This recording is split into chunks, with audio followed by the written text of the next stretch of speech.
Good morning everybody.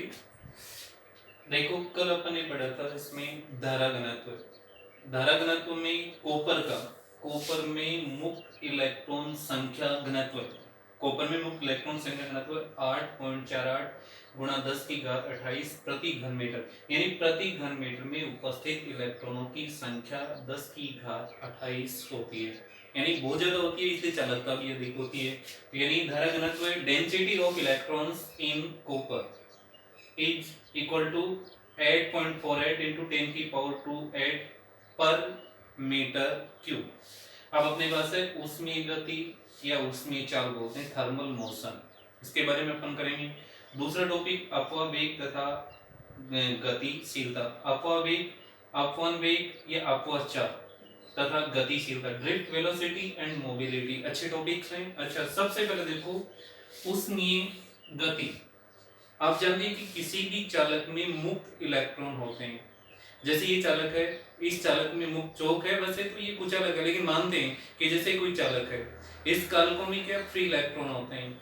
Free electron जैसे ही इस चालक को ऊष्मीय ऊर्जा दी जाती है, ऊष्मीय ऊर्जा, तो चालक के मुक्त इलेक्ट्रॉन चालक के अंदर टेढ़ी मेढ़ी जिग-जैग यूं यादृच्छिक गति करते हैं, इधर इधर इधर इधर उल्टा सुल्टा, अर्थात एक सिरे से दूसरे सिरे पर नहीं पहुंच पाते हैं। यानी इस गति के कारण, यानी जब किसी चालक को ऊष्मीय ऊर्जा दी जाती है तो चालक के मुक्त इलेक्ट्रॉन चालक के भीतर यादृच्छिक गति करते हैं, यादृच्छिक गति करते हैं, जिसे ऊष्मीय गति या ऊष्मीय चाल, उनकी चाल ऊष्मीय चाल कहलाती है। क्या होता है, जब किसी चालक को ऊष्मीय ऊर्जा दी जाती है तो चालक के अंदर जो फ्री इलेक्ट्रॉन होते हैं, वो फ्री इलेक्ट्रॉन क्या करते हैं, यादृच्छिक गति करते हैं, टेढ़ी मेढ़ी गति करते हैं, यादृच्छिक गति करते हैं, जिसे कहते हैं ऊष्मीय गति।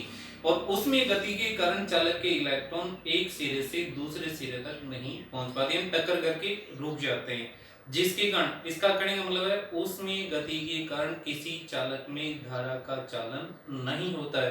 धारा का चालन कब होता है, जब चालक के इलेक्ट्रॉन एक सिरे से दूसरे सिरे की ओर गति करते हैं, यानी आवेश का प्रवाह होता है एक सिरे से दूसरे, तो ही क्या है, धारा का क्या होता है, चालन। तो सबसे अच्छा प्रश्न यह है, क्या ऊष्मीय गति या ऊष्मीय चाल के कारण किसी चालक में धारा का चालन होता है, तो इसका उत्तर है ऊष्मीय गति के कारण किसी भी चालक में धारा का चालन नहीं होता है। फिर आपसे पूछ ले क्यों, क्योंकि ऊष्मीय गति में सभी इलेक्ट्रॉनों का औसत वेग शून्य होता है, औसत चाल या औसत वेग शून्य होता है, यानी यहां से चल के दूसरे सिरे पर नहीं पहुंच पाते हैं। मान लो किसी चालक में इलेक्ट्रॉनों की संख्या n है, मान लो n इलेक्ट्रॉन, फ्री इलेक्ट्रॉन की संख्या, तो पहले इलेक्ट्रॉन का वेग आप मान सकते हैं, वेग होता है वेलोसिटी v, और 0 फ्री इलेक्ट्रॉन लगा दिया 1, तो v01, दूसरे का v02, तीसरे का v03, n है डॉट डॉट करके क्या v0n वेक्टर। औसत, तो यानी वेलोसिटी ऑफ फ्री इलेक्ट्रॉन, तो वेलोसिटी होगी v, फ्री इलेक्ट्रॉन है 0 लगा दिया, ये साथ है, औसत को ये निशान पे लगाते हैं, बार का एवरेज भी लेते हैं। औसत होता है राशियों का योग बटा राशियों की संख्या, तो ये जो मान आपके पास आ जाएगा v01 vector plus v02 vector plus v03 vector और प्लस डॉट डॉट करके v0n वेक्टर, और टोटल नंबर ऑफ इलेक्ट्रॉन्स कितना है n, और इसकी टोटल वैल्यू कितनी होती है, 0 होती है। अब इसमें वेग u भी ले सकते हैं, आप u अकेला ऐसा भी लिखा जा सकता है, u vector equal to u1 सदिश प्लस u2 सदिश प्लस डॉट डॉट करके un सदिश बटा n इक्वल टू भी कितना होगा, 0, क्योंकि आगे जो आप क्वेश्चन करेंगे वो u के रूप में है। तो यानी पहले फ्री इलेक्ट्रॉन का वेग u1, दूसरे फ्री इलेक्ट्रॉन का वेग u2, तीसरे का u3, चौथे का डॉट डॉट करके u1 हो, तो औसत वेग आपके पास u वेक्टर का जो आपके पास औसत है वो क्या आएगा, हमेशा 0 है, राशियों का योग बटा राशियों की संख्या।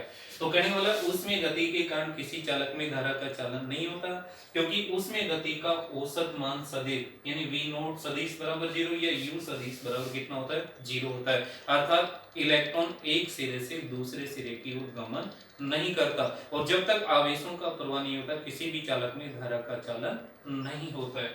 अब है अपवाह। किसी चालक में बाह्य विद्युत क्षेत्र के विपरीत दिशा में मुक्त इलेक्ट्रॉन की गति किसी, जैसे ये कोई चालक है, जब इसको बाह्य विद्युत क्षेत्र के संपर्क में रखा जाता है तो इसके मुक्त इलेक्ट्रॉन बाह्य विद्युत क्षेत्र के विपरीत दिशा में गति करता है, बाह्य विद्युत क्षेत्र की विपरीत दिशा में। इस गति को क्या कहते हैं? अपवाह कहते हैं। क्या कहलाता है? जब किसी चालक को बाह्य विद्युत क्षेत्र के संपर्क में रखा जाता है तो उसका मुक्त इलेक्ट्रॉन यानी उसके मुक्त इलेक्ट्रॉन बाह्य विद्युत क्षेत्र के विपरीत दिशा में गति करता है या करते हैं, जिसे क्या कहते हैं? इलेक्ट्रॉनों का अपवाह या जिसे अपवाह कहा जाता है। अब तीसरा टॉपिक है अपवाह वेग या अपवाह चाल भी बोलते हैं तथा गतिशीलता। सबसे बढ़िया क्वेश्चन है, एक एक नंबर के क्वेश्चन है इसमें। सबसे पहले अपवाह वेग क्या है, इसमें थोड़ा सा ध्यान, ड्रिफ्ट वेलोसिटी, आपको ऊपर ही लिख देता हूं मैं, अपवाह है वेग या अपवाह है चाल, अपवाह है वेग, अपवाह वेग या बोलते हैं इसको अपवाह चाल या अपवहन वेग। इंग्लिश में एक ही वर्ड है ड्रिफ्ट वेलोसिटी। अपवाह वेग है तो आप लिखेंगे वी तो वेलोसिटी होगा, डी लगाते हैं वी, ड्रिफ्ट वेलोसिटी वेक्टर, और अपवाह चाल लिखेंगे तो केवल वी डी, यानी इसका परिमाण जो आपके पास है। इसमें क्या है, जब किसी चालक को बाह्य विद्युत क्षेत्र के संपर्क में रखा जाता है, यानी बाह्य विद्युत क्षेत्र की उपस्थिति में, संपर्क मतलब उपस्थिति होगी, बाह्य विद्युत क्षेत्र की उपस्थिति में किसी चालक के मुक्त इलेक्ट्रॉन बाह्य विद्युत क्षेत्र की विपरीत दिशा में, विपरीत दिशा में क्या यादृच्छिक गति करते हैं, जिगजैग, ऐसे यूं यूं यूं यूं यूं चालक के भीतर, यानी बाह्य विद्युत क्षेत्र की उपस्थिति में किसी चालक के मुक्त इलेक्ट्रॉन विद्युत क्षेत्र की विपरीत दिशा में यादृच्छिक गति करते हैं, जिसका औसत मान क्या कहलाता है, जिसका औसत वेग अपवाह वेग या अपवाह चाल कहलाता है। क्या परिभाषा है? बाह्य विद्युत क्षेत्र की उपस्थिति में किसी चालक के मुक्त इलेक्ट्रॉनों की क्षेत्र के विरुद्ध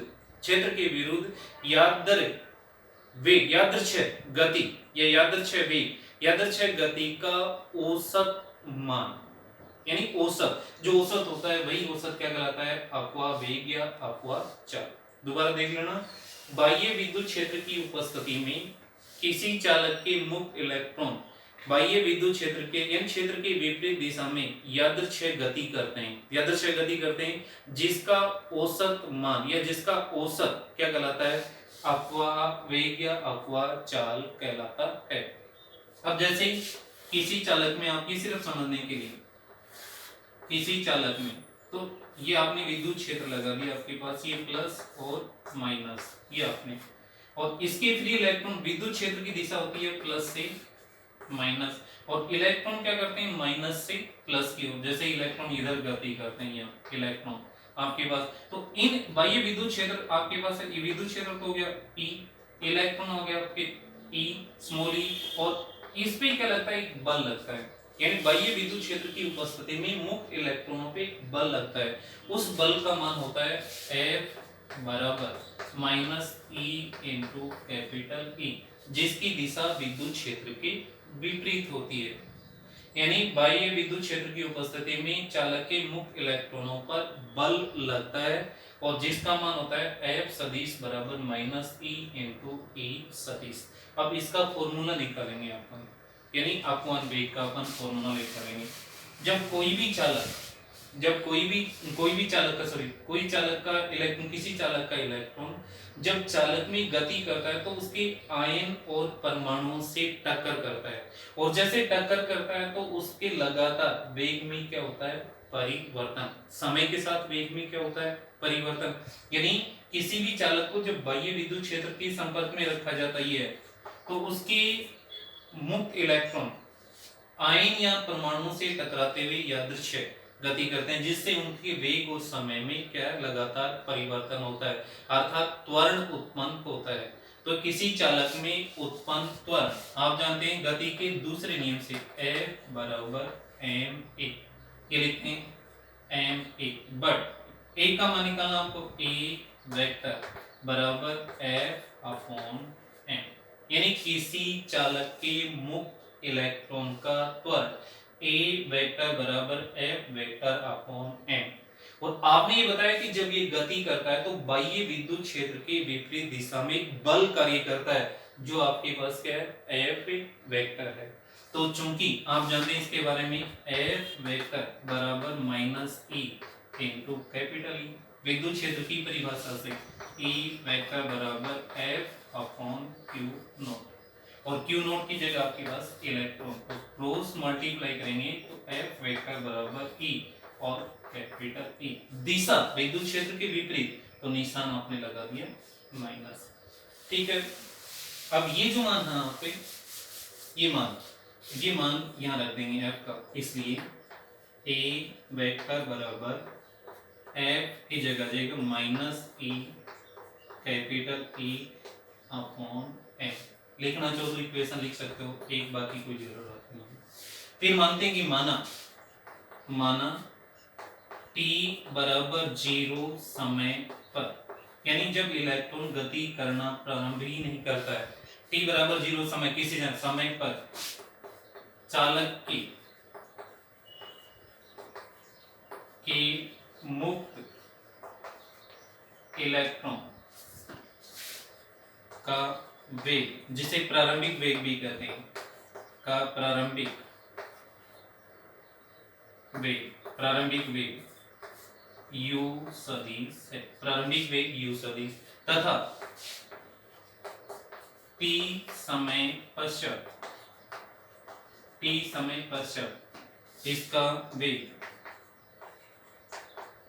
इसका वेग v सदिश हो जाता है आता है।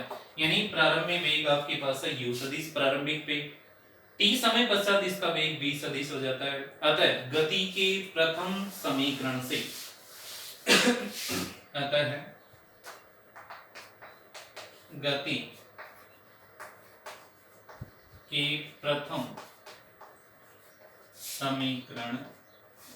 गति के प्रथम समीकरण से आप जानते हैं v वेक्टर बराबर u vector plus a vector और into c, but a vector equal to minus small e capital E vector upon m।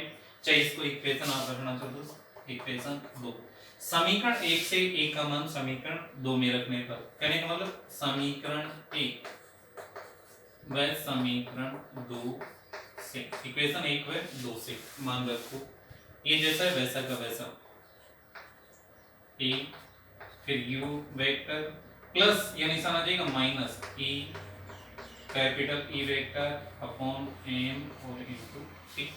लेकिन आपने क्या लिखा था, बाह्य विद्युत क्षेत्र की उपस्थिति में मुक्त इलेक्ट्रॉनों का विद्युत क्षेत्र के विपरीत दिशा में यादृच्छिक वेग का औसत मान क्या कहलाता है, अपॉन वेग। तो ये समीकरण मान लो 3 औसत, तो इसमें क्या, समीकरण 3 का औसत लेने पर इक्वेशन 3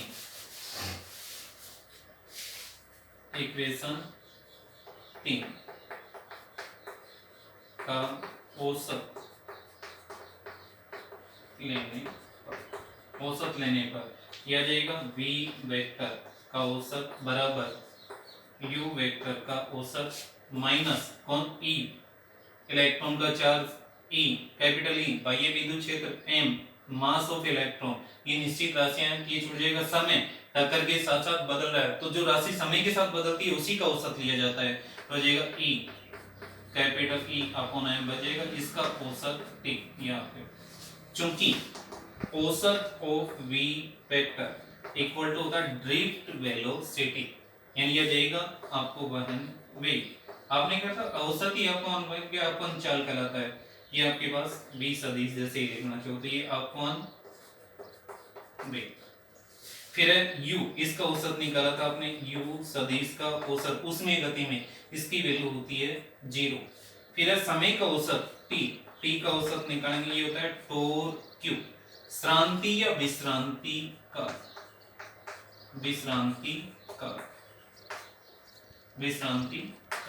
ये आपके पास आता है, मान रख दो। यहाँ आएगा आपके पास, सॉरी यहाँ आएगा vd, यहाँ जाएगा 0 माइनस और यहाँ जाएगा t आता है। आता है। इसकी जगह आपके पास ड्रिफ्ट वेलोसिटी, तो वी डी वेक्टर बराबर ये जीरो हो गया या minus minus E capital E upon N और इनटू टी। ये आपके पास सॉरी टोर क्यू टी की जगह टी का औसत है टोर क्यू, ये मान आपके पास आया।